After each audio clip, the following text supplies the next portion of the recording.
Alors, les gars, c'est la série des séries. Franchement, quand je dis que le basket, il est cruel, c'est aussi pour ce type de série, mais c'est ça qui le rend magnifique. Les Nuggets se sont fait sortir Salement. par les Minnesota Timberwolves. Mais salement. C'est pas juste sortir. Ils se sont Botter les fait fesses. waxer. Goumé. Ils les ont attrapés, ils les ont jetés. Marabout. Retourner.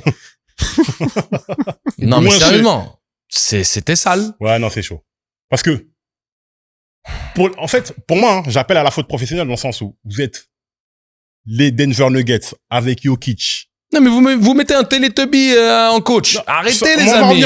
revenir dessus. Ça, tu l'avais déjà attrapé l'année dernière. Mais vous mettez cette équipe-là face à des Wolves sans Anthony Edwards. Mais Et DiVincenzo. c'est pas juste Anthony Mais Edwards, c'est DiVincenzo. terminé, normalement. En fait, c'est qui est match avec Edwards. Vas-y, tu dis, vas-y, quand même, Edwards, tu vois, il va vendre cher sa peau. Tu vois, faut pas vendre la peau de, enfin bref. Mais, sans eux, tu perds quand même. C'est là que les Nuggets sont impardonnables. Et t'es obligé d'analyser la série et de rendre un grand hommage à un mec qui s'appelle Rudy Gobert. Souvent, qu'on décrit, là, t'es obligé de lui donner ses fleurs et de dire grande série. Non, mais tu rends un Grande hommage. série Tu défensive. rends hommage à beaucoup de joueurs. Et tu Ouais. rends hommage aussi au coach.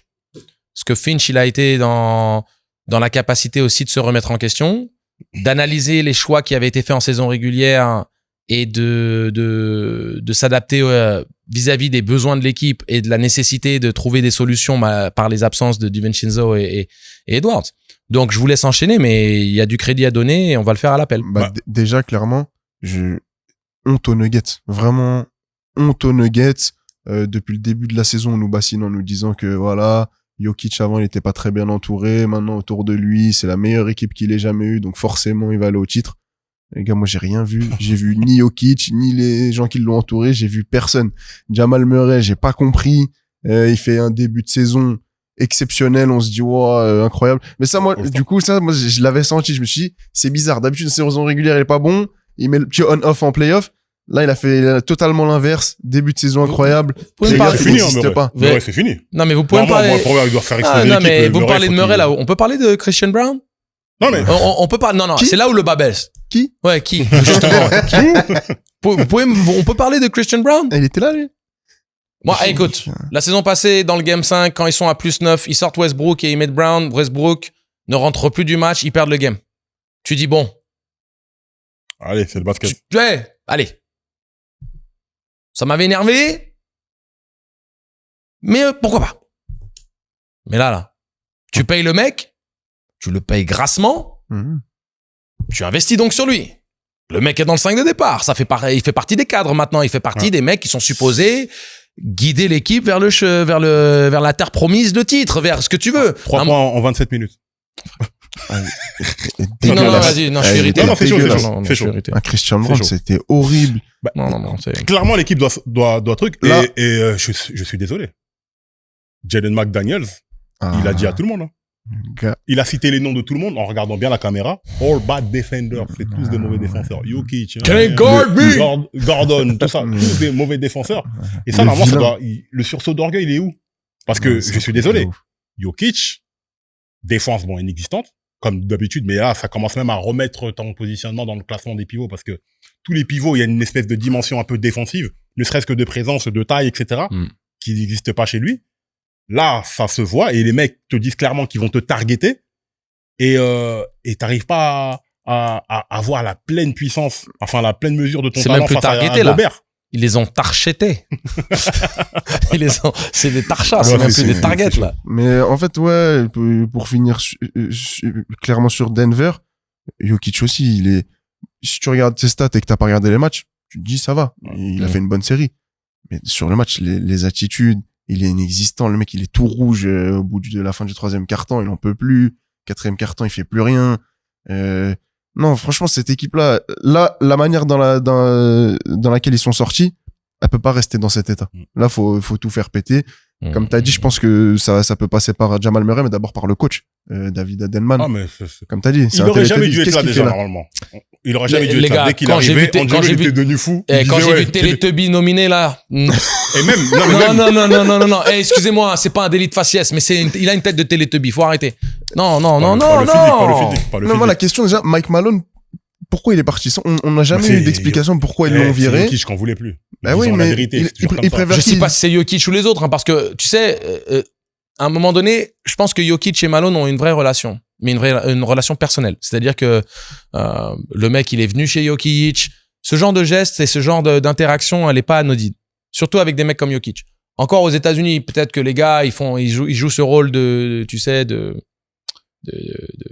d'homme politique où tu veux faire en sorte d'avoir des gestes, d'avoir une certaine bienséance, d'entretenir un paraître public. Ouais. Mais faire venir le mec dans ta maison, c'est quelque chose. Ouais. Que tu viennes en Serbie chez Jokic, ouais, bien sûr. Voilà. Moi, à un moment donné, je pense pas que ce soit Jokic qui voulait plus de lui, mais peut-être que d'autres têtes de l'équipe, des Gordon, des Murray ou... Si Jokic dit non, ça, il reste. C'est le franchise. Tu sais, à un moment donné, quand tu regardes ce qui se passe au niveau des front office NBA à l'heure actuelle, je pense pas que les joueurs stars soient autant sollicités que tu ne le penses. Bah, c'est exactement ce que j'allais dire. Il y a beaucoup de choix qui sont faits dernièrement où les propriétaires sont en train de dire et quoi? Dans le sens, on va faire ça et donc... T'es content, t'es pas content. Quand Doc Rivers, tu vas me dire que Doc Rivers, c'est Giannis Antetokounmpo qui en voulait. Exactement. Ah, mais je suis pas sûr. Même Adelman, là. Vous pouvez pas me faire croire que Jokic, il était d'accord avec ça. Ben non, surtout que combien de fois on vous a démontré par A plus B que c'était Jokic qui coachait pendant les moments chauds dans les séries playoffs la saison passée. Donc, tu vas pas me dire que Jokic, obligé de prendre la plaquette, obligé de demander les changements que Adelman est supposé le faire. Non, c'est-à-dire que Jokic, sur les situations de fin de carton, sur les situations de fin de match, c'est celui qui disait qui rentrait, qui ne devait pas rentrer, qui devait sortir, faire les adaptations techniques, déjà anticiper qui devait se placer où défensivement parce que l'équipe adverse allait faire A, B, C comme potentiel système. Donc, tu penses que Jokic n'est pas marqué par ce genre de choses? Bien sûr. Et qu'il va avoir son vote de confiance en disant non, mais vous pouvez le ramener. Bien sûr que non.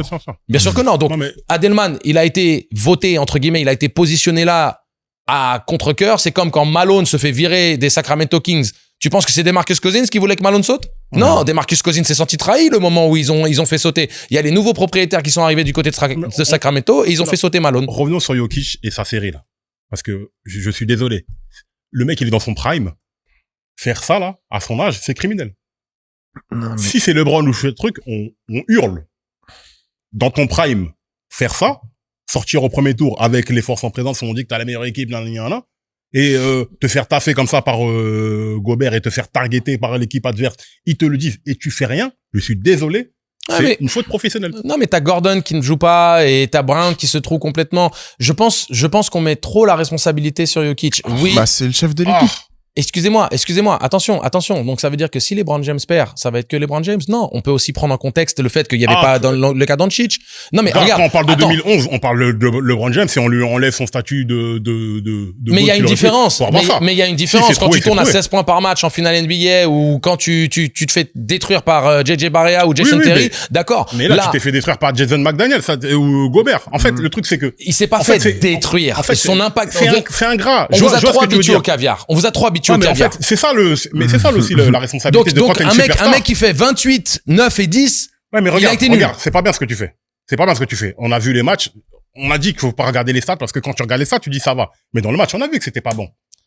Je dis pas qu'il doit tout prendre, mais il doit prendre une grosse part de responsabilité parce que c'est que qui prennent sa part, qui prennent même la part du lion, ça me choque pas. Je vous ai pas dit ça.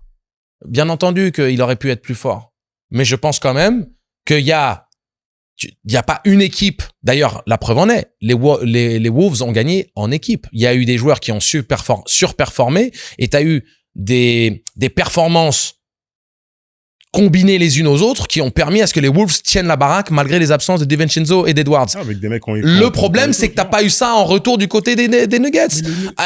Aaron Gordon ne joue pas. Il est essentiel pour la réussite de cette équipe. Il est essentiel. Ouais, Est-ce qu'il rate son début de série? Oui. Donc, est-ce qu'il prend sa responsabilité? Oui. Tu veux lui donner 10%, 15%, 20%? La sensibilité des uns et des autres est différente. Moi, je lui donne une réelle part de responsabilité. Pas quand il est absent. Mais quand il a joué, il n'a pas été aussi performant qu'il devait l'être en début de série pour se mettre à l'abri. Ça, c'est numéro 1. Numéro 2, Murray, on va en parler. Murray, il doit prendre, il est All-Star maintenant. Donc, Murray, moi, je te dis, il doit partir de l'équipe. Non, mais il doit quitter. Donc, Gordon est en dessous. Murray est en dessous. Christian Brown, il est plus qu'en dessous. Mais maintenant, on va dire que Jokic doit prendre la part du lion. Si. Mais c'est ça c'est pas juste sinon. Quand c'est des victoires, on ne fait que t'es encensé. Quand t'es dans les défaites, tu dois prendre de trucs. Quand les Bulls se font sauter par les Detroit Pistons et que t'as Pippen qui te fait une série à 10 points de moyenne et que Jordan est à quasi 40 sur la série. Donc c'est Jordan le responsable. En fait, c'est ça le problème. La responsabilité de quand t'es au-dessus. Dans les faits, évidemment, on analyse un truc. Mais si on te target en disant que t'as pas pu faire gagner ton équipe, c'est relou. C'est ça la responsabilité. Je l'entends, mais je veux pas qu'on y aille trop dur. Dans le sens où il faut pas non plus allouer une trop grosse part à Jokic. Est-ce qu'il a été en dedans, notamment défensivement? Oui, plus que d'habitude d'ailleurs, parce que c'est un défenseur tout à fait honnête, hein, Jokic. C'est pas la passoire que McDaniels dit. Non. Et les mecs qui connaissent le game, ils vous puissance, tout ça. Normalement, tu dois pas être honnête à cette taille-là et à cette puissance-là. Tu vois ce que je veux dire? Écoute, tout le monde a des moments de faiblesse, certaines faiblesses plus que d'autres. La manière dont LeBron a disparu en finale, on en parle à un certain degré. La manière dont Jokic s'est fait trouver défensivement dans celle-ci, on va en parler à un certain degré. Ouais. Une fois de plus, on peut pointer du doigt. Il y a eu des moments de défaillance de Kobe. Kobe, il en a perdu des séries playoffs en faisant de la merde. On le sait. Non, mais... Kobe fait 3 airballs en finale de conf contre les Jazz. Il était jeune, tout ça, mais oui, mais justement, mais il y a des moments. Elle est là. Moi, j'ai une question. Tu vois, par exemple, tu dis Kobe, il fait 3 airballs et tout. Ok. Je suis d'accord, on peut pas être toujours adroit et mettre tous ses shoots parce que sinon tout le monde serait les meilleurs joueurs. Mais moi là, le truc c'est que c'est les attitudes. Tu vois, Jokic, il y a un moment j'ai l'impression en fait il a abandonné l'idée de se dire qu'il allait gagner. Tu vois, et c'est là où la différence avec par exemple un SGA, je vais pas revenir sur le débat du MVP et tout. Non mais SGA, il aurait jamais fait une série comme ça. Tu vois ce que je veux dire? Et Jokic, ok, peut-être qu'on est dur avec lui, mais quand il est bon, on n'hésite pas à dire que c'est le meilleur joueur du monde, que y a personne il y a aucun pivot qui a été aussi fort que lui offensivement dans l'histoire et tout. On n'hésite pas à le dire ça. Mais quand il est mauvais, faut le dire aussi. Là, en fait, mais même cette année, c'est le meilleur joueur du monde. C'est-à-dire que même s'il prend pas le MVP, tu sais, c'est pas toujours le meilleur joueur. Je suis pas d'accord avec ça, mais non, mais si tu dis que c'est le meilleur joueur du monde, oui, t'es pas fou de oui, dire ça. Mais pour le meilleur joueur du monde de sortir comme ça premier tour avec une équipe où il y a pas Edwards, il y a pas DiVincenzo, etc., où normalement vous devez le prendre, même dans la difficulté. Je dis pas que il a pas le droit à l'erreur, mais par exemple, ok, t'es pris parce que Rudy Gobert fait une série de malades mentales et on va en parler des Wolves, faut leur donner du crédit, mais si tu sais qu'en attaque tu t'impactes moins, et en vrai, on dit qu'il impacte moins, mais quand même il fait des super stats, Jokic. Mais tu vois, si tu sais qu'en attaque t'as plus de mal, en défense, on regarde chaque joueur des Wolves, la raquette elle leur était ouverte et tout le monde a mis des doubles pas, tout le monde. Pour moi, c'est clairement de la faute de Jokic, mais c'est là où, normalement, on est censé être une équipe. Jamal Murray, il aurait dû faire le taf après. Moi, je le dis. Lui, là, il doit même plus rentrer dans la facilité. Lui, c'est chaud. Il doit même plus rentrer dans le centre d'entraînement. Jamal Murray, ça fait trop d'années que tu nous plombes nos chances de titre par tes performances. Un coup, je suis là, un coup, je suis pas là, un coup, je suis là, un coup, je suis pas là. Eh, c'est bon. En fait, le sport, c'est cruel. Des gros statuts, des gros trucs. Pour moi, tout le monde doit sauter. Et là, il faut tout reconstruire.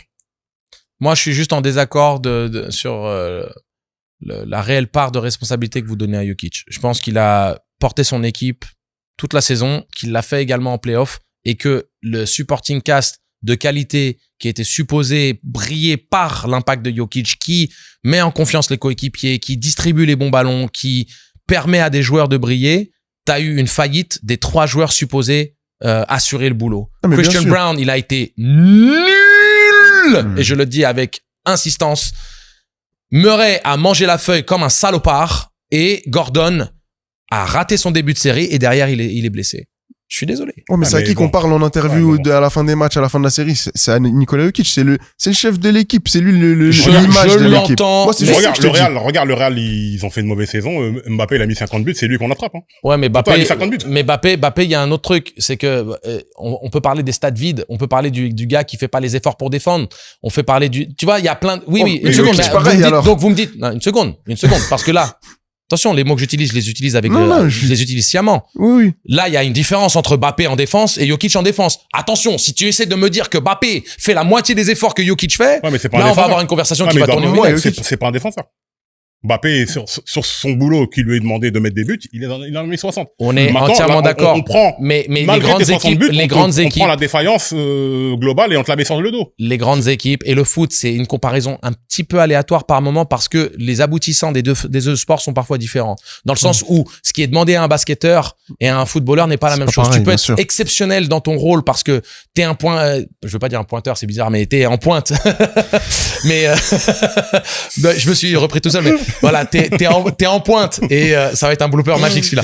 Mais t'es en pointe, finisseur, et tu fais pas les efforts en défense. Ok, mais dans tous les grands titres, dans toutes les grandes équipes qui ont accompli des grandes choses, même les joueurs qui sont supposés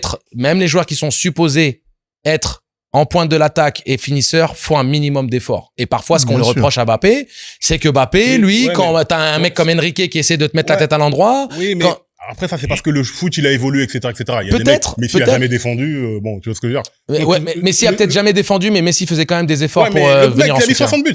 En fait, c'est pour ça que je te dis que le truc de quand t'es tout en haut, que t'es la tête de gondole, le responsable, comme un grand groupe, je sais pas quoi, demain, un grand groupe Carrefour ou la Fnac ou je sais pas Il y a quoi. mettre des buts il y et a avoir de il y a l'impact, des mauvais Tristan. résultats. C'est le chef qu'on va attraper. Bien Pourtant, sûr. Il y a mettre des buts et avoir de l'impact. Peut-être. Il y a mettre Mais en des tout buts et cas, avoir de l'impact. quand t'es responsable, là, Jokic, dans son prime, sortir premier tour, on est obligé de... Jalen Brown, il met des etc. buts, mais il a pas le même impact. Peut-être. Mais c'est pour ça que... Je te là, prends t'as ce attrapé Jalen comparatif. Brown, là, on a attrapé...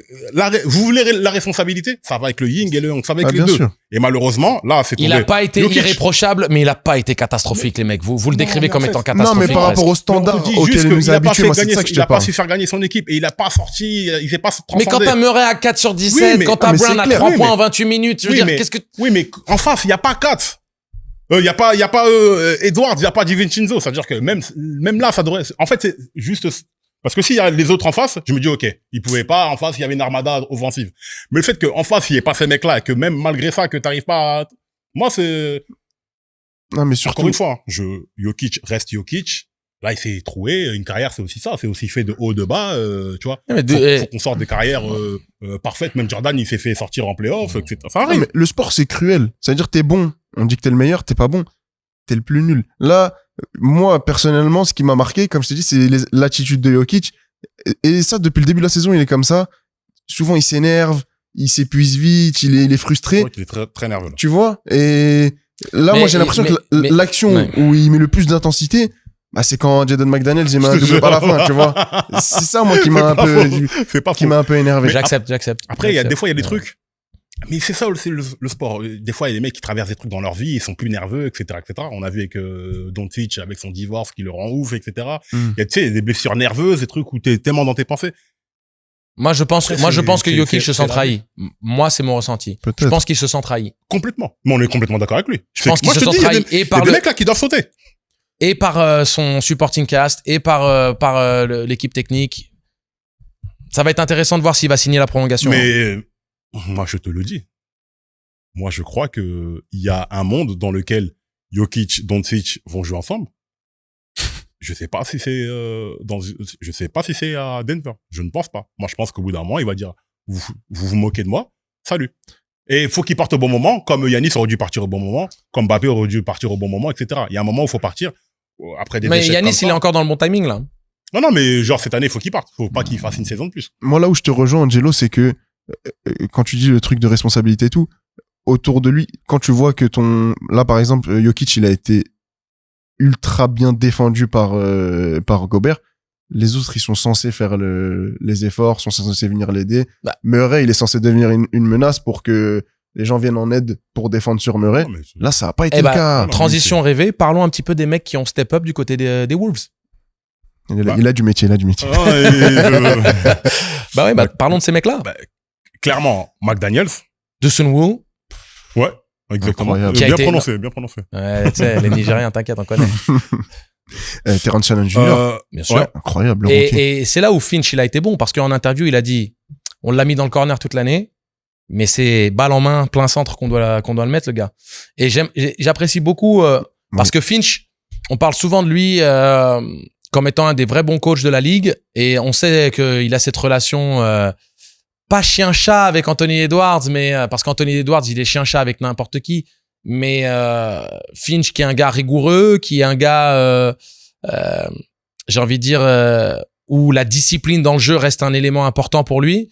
Et il doit faire face à certains démons en tant que coach, où tu es dans une culture du jeu actuelle où les joueurs ont les pleins pouvoirs, où les joueurs prennent des mauvais tirs, où les joueurs sont un peu individualistes, voire parfois beaucoup. On peut rien leur dire en plus. Voilà. Et il faut gérer un peu comment tu as cette relation avec tes joueurs stars, parce que si derrière le gars il dit je peux plus jouer pour lui, bah au revoir. Mais j'aime beaucoup la prise de parole qu'il a eue quand il a dit on a fait l'erreur pendant la saison régulière de le mettre et il le fait, je pense, de manière très politique. Je pense pas que c'est une conviction profonde, parce que faut pas oublier qu'il y a Anthony Edwards dans la team, il y a DiVincenzo, et donc t'as pas les mêmes munitions à distribuer, donc tu peux pas avoir tout le monde en plein centre avec la balle. Mais comme il y a les absences des autres et qu'il dit mais non, le gars il est bon quand il a la balle en main, ok. Mais qu'est-ce qu'il a fait? Il lui a mis une confiance de fou malade dans le. Et il sait qu'il en a besoin. Exactement. C'est un Ancelotti. Parce qu'il y en a un qui a tendon d'Achille, donc lui, il est fini pour la saison. Et il est fini même jusqu'à... Peut-être un an complet, ouais. Voilà. Et Anthony Edwards, la timeline de son retour, elle est aléatoire aussi. Parce que les genoux comme ça, là, quand tu fais une hyperextension... Regarde, tu sais qu'on parle de stats. Il faut faire attention aux stats. Sur la série, Jamal Murray, il a 23-7. Hein.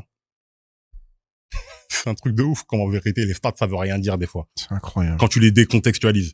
Le troisième, c'est Cameron Johnson avec 14,2. Aaron Gordon, il a 11, Tim Hardaway Jr., il a 10, etc., etc. Tu vois, Non, mais 23-7, attends. Dis la suite des stats, frère. 23-7, c'est quoi le pourcentage? Non, bien sûr, non, mais. Ah, non, mais 23-7. Parce que si tu veux faire comme Derrick White, où t'es à 28 points, à 5 sur 16 à 3 points. C'est pour ça que je fais très, très attention. Il y a 35%. C'est pour ça que 35! Ouais, non, mais c'est formidable. 35! Mais c'est pour ça que je fais très attention avec ces trucs de stats, etc. Parce que quand tu regardes les matchs, tu vois qu'il y a des mecs, en vérité, c'est pas qui ils sont. Regarde, je vais te dire un truc bête. Si t'es à 60 buts, si t'es Mbappé, mais tu tires t'as 20 tentatives au but par match et t'en convertis 8%. C'est pas ouf. Alors que t'as des mecs qui te mettent des mines 3 fois dans l'année et qui vont marquer sur un pourcentage de 75%. On est entièrement d'accord. Donc c'est pour ça que les stats, les mecs qui te mettent 60 buts dans une année, je veux regarder un peu la manière dont tu les mets et le contexte, et puis quel est ton pourcentage de cadrage et autres. Contre qui? Parce que si c'est contre l'avant-dernier, t'en mets 5. Tu mets un quadruplé contre la lanterne rouge du championnat, mais tu fais 0 but quand on a besoin de toi dans le derby. Contre les 4 premiers. Voilà. On est d'accord. Mais pour rester sur Chris Finch, je trouve que t'as raison. Et je suis en train de me demander si c'est pas clairement le meilleur coach de la ligue, parce que tous les ans, on les sous-estime, mais ils ont ce truc de on-off arrivé en playoff où personne parle avec eux. J'aime beaucoup Nick Nurse quand même. Hein. J'aime beaucoup Nick Nurse. Malgré tout, Atkinson, il est excellentissime. Ouais, bien sûr. Donc là où, pardon, je te coupe, mais là où je trouve que c'est très fort, c'est que quand même on se rend pas compte de la personnalité qu'est Anthony Edwards. Donc arriver à gérer une personnalité comme ça, c'est dur. Là, on a pu voir que Jaden McDaniels, il avait une très forte personnalité aussi, et de réussir à faire en sorte que Jaden McDaniels soit le numéro 2 d'Anthony Edwards. Je sais pas si tous les coachs auraient réussi à faire ça. Ouais, mais tu vois, regarde les mecs comme Malone. Tu sais, ce qui dérange un petit peu, c'est que Malone, c'est un gars qui est dur, c'est un gars qui te rentre dedans, c'est un gars qui va être transparent avec toi. Et je vois des similitudes avec George Karl, coach à l'ancienne, dont Carmelo Anthony et Kenyon Martin ont de très très bonnes choses à dire. mais c'est malgré tout un excellentissime coach. Et mais dans la culture actuelle, qui, moi, à titre personnel, par exemple, me pose parfois problème, c'est qu'on est trop dans la calinothérapie, on est trop dans cet accompagnement Montessori, là. À un moment donné, faut rentrer dans le vif du sujet avec les gens. Faut les mettre face à leurs responsabilités. Faut avoir le courage. C'est le vrai terme, là. C'est le courage d'avoir des conversations difficiles. Et on dit toujours que vos meilleurs amis sont ceux qui sont capables de vous dire la vérité, même quand ça déplaît. Et donc, si un coach, il est en capacité d'avoir ce discours avec vous, de vous remettre en question quand c'est nécessaire et que vous en recueillez les fruits, je pense qu'Anthony Edwards se rend compte de ça. Je pense que si tu lui demandes s'il voudrait un autre coach, il dirait non. Parce que même s'il peut se brouiller avec lui ou que des fois ça va déplaire, les gars, entre coéquipiers, on se kiffe, hein. Même avec Flesta, des fois, on se brouille sur des opinions qu'on a. Bagarre, tout. Mais on est d'accord. Je gagne souvent, en plus. mais quand il est question d'être là l'un pour l'autre et quand il est question d'amour, de fraternité et de ces choses-là, il y a même pas de conversation. Et donc, c'est ça qui est important dans le sport de haut niveau. les équipes qui réussissent le mieux quand on regarde ce qui se passe du côté des Spurs. On voit la camaraderie, on voit la capacité où les mecs peuvent se garder responsables du standard. De dire, les gars, on a instauré un standard. Si tu descends en dessous, on t'attrape par le col de manière agressive. C'est même pas genre, on t'attrape par le col, même physiquement.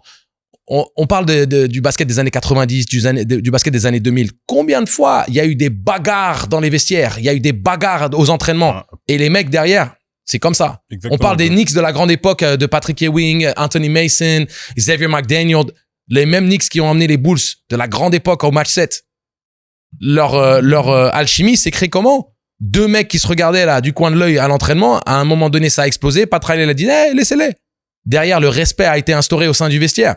Les conversations d'hommes, les comportements de bonhomme. C'est ça aussi ce qu'il faut en NBA. Donc Finch, les Wolves, les Spurs, OKC, on peut dire ce qu'on veut, même s'ils ont l'arbitrage avec eux, mais OKC, il y a une vraie culture dans ce putain de vestiaire. Et une hiérarchie, en fait. Il y a un truc. Il y a un vrai truc. Jusqu'à les gros mots, tout ça. Non, en vérité, c'est... Je suis obligé, des fois, il faut. Juste que quand t'es un coach, sois intelligent. Là, t'as des multimillionnaires en face de toi. C'est des top dogs. Sois stratège dans ta manière de leur parler, etc. Tu sais, tu connais la psychologie des uns des autres. Tu sais qu'Anthony Edwards, c'est un dog, un vrai. Si tu sais lui parler et le faire adhérer à ton projet, t'es le chef, vas-y, mène-nous truc. Vous êtes d'accord, les gars, que Wembanyama, Edwards, ils ont une vraie âme d'anciens? Oui. La manière dont ils approchent le game, la manière dont ils approchent la compétition, le pas de copinage, on vous rentre dedans. Cette culture qu'il y a dans cette équipe, même du côté d'OKC. En fait, j'ai envie de te dire qu'ils sont normaux. Oui, mais non. Autres qui sont devenus dans un truc de... Non. Les autres, tout le monde, Alors, ils sont la si bise, tu dis ils etc. sont normaux, la nouvelle génération va te regarder en disant mais pourquoi tu veux dire que votre manière de faire les choses, c'est la norme? Non, il y a une nouvelle norme qui a été instaurée. En fait, on est sur le terrain, on est là pour s'assassiner, on n'est pas là pour être potes. Mais c'est marrant que tu cites ces deux joueurs-là, parce que quand on reprend le All-Star Game, quand Wemby a voulu mettre un peu d'intensité, le premier qui a répondu, c'est qui? Edwards. Anthony Edwards. Il a dit, il a mis le ton. Bah, moi, j'ai suivi. En fait, c'est des vrais compétiteurs. Je t'en remets une petite, mais tu vois, quand tu regardes Jokic et Doncic sur le côté, ils s'en foutaient. C'est que le All-Star Game. Mais tu vois, ça en dit long un peu sur les attitudes. C'est pas faux. C'est des mecs, tu vois, Wemby, quand il perd un match, il pleure. Mais Doncic, c'est quand même un niveau largement au-dessus, au niveau de la triche, au niveau du manque d'effort, et même au niveau du comportement. La mauvaise foi. Je pense que là, Jokic, il y a une vraie trahison qui a lieu dans son cœur. Dans son cœur, il a été trahi, là. Ah, mais là, l'été des Nuggets, il va être super intéressant. Ouais. Ah, c'est clair.